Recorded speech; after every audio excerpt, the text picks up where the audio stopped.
In 1915, Miami Springs founding father Mr. Glenn H. Curtis, who was an avid outdoorsman, would travel back and forth from his original home in Deer Park, Hialeah, to his favorite hunting grounds southwest of his home, which eventually became Miami Springs.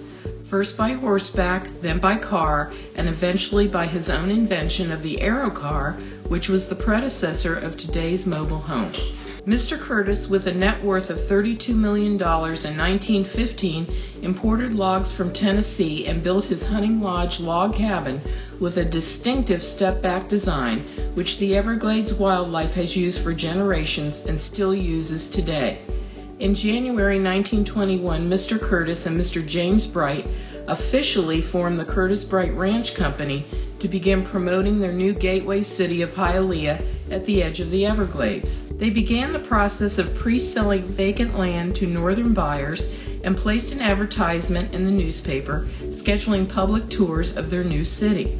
With a development plan similar to the one hanging in these chambers tonight, a handful of real estate salesmen and newly drained Everglades as far as the eye could see, they began marketing the area. They needed to build attractions to compete with other wealthy land developers in the area for their share of the real estate market and began to build the basic roadwork for Hialeah, the Hialeah racetrack, and designated a large tract of land south of the Miami Canal as a future golf course.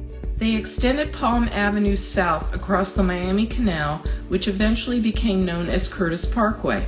From Curtis Parkway, they created a scenic road to the log cabin hunting lodge Mr. Curtis had just built at its trailhead.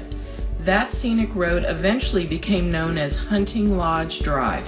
Westward Drive at the time was a country road used as an airfield for the Curtis Jenny biplane. With the circle and Hialeah in the background, Westward Drive was used to facilitate aerial surveys of the road construction and for land sales flying tour rides.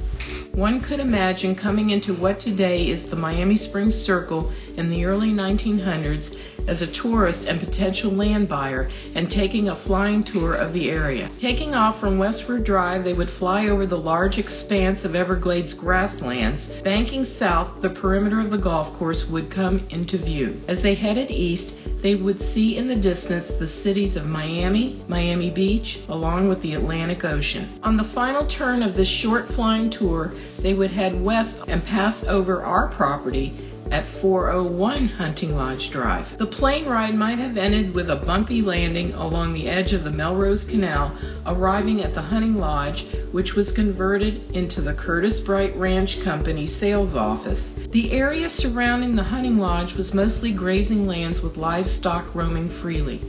There was plenty of parking along the dirt road on the edge of the Everglades, where tour buses and private cars would come and go all day, as they had advertised bus tours scheduled for 4 times per day.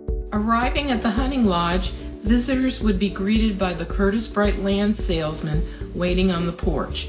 Upon entering the lodge, they would no doubt find the sales office was outfitted with the latest amenities, including a comfortable lounge, sales aerials, and refreshments.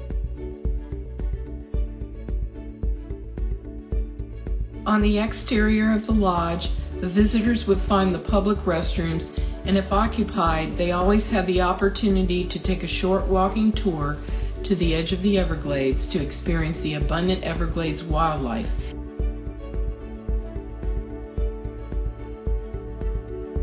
On their bus tour back into town, they would have one last view of the scenic surrounds and the golf course property in its early stages of development along Hunting Lodge Drive. To give Miami Springs a unique sense of place, Mr. Curtis would eventually promote the distinctive Pueblo Revival architectural style as a marketing brand for our city. Tourists and residents alike have traveled along Hunting Lodge Drive for over 100 years and still enjoy the long scenic vistas today.